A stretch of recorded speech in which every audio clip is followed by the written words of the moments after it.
I'm Wendy Whiteley, and I'm here looking at my now deceased husband, Brett Whiteley's work, Interior with Time Past.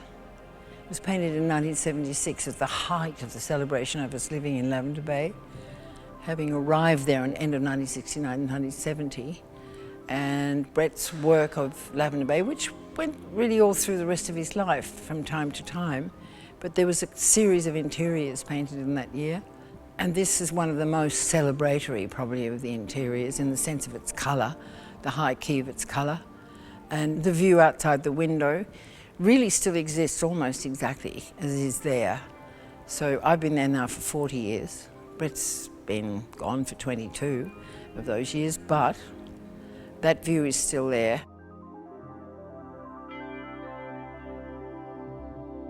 And the three very well-known cabbage tree palms at the bottom there, the jetty, the bridge, and all those buildings over there.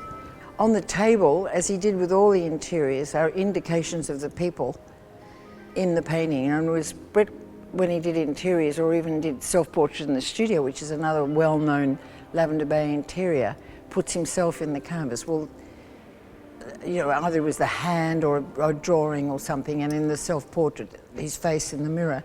Here he's indicated his presence by the bottle of ink and the pen on the table, 2 cigarettes. So there's 2 people involved in this thing. These lines donate, 2 people just got up and left those chairs.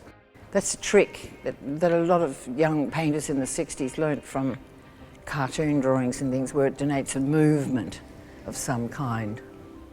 That chair still exists, though I think it's wrecked. That chair still exists. That piece of furniture, which is one of the major pieces of furniture we owned at the time and still own, it's still in Lavender Bay, 16th century Spanish piece. The drawing that's on the easel there eventually became quite a well-known erotic print of Brett's. The dice, obviously, you know, is what the dice means.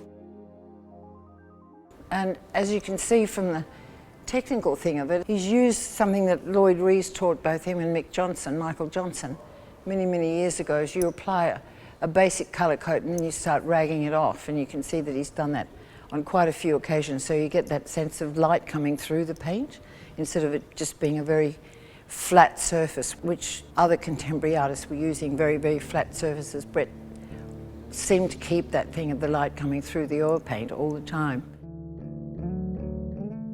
It's about a kind of sensual love of life, love of light, love of colour, this particular one.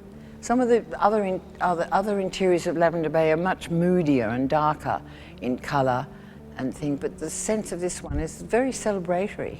And it's only in the written stuff that you get that common thing from Brett, which is the sense of duality, that something as sumptuous and as beautiful as this can also inherently have a warning in it somewhere, to not take life to be all about just being happy or content, but the dark side of life is indicated in some of the writing. That drawing there that's actually on the page there is a whole series also made of that, and that looks very similar to, again, a graphic made by Brett, for the waves. We fell in love with Lavender Bay when we first arrived there. It was always about celebrating the place. Brett's studio has been going for 20 years, and he's been not with us for 22. But this picture is obviously still incredibly fresh. For me, always when I see a picture of this quality of Brett's, it actually confirms my view that he's an extremely important Australian artist, so that's good.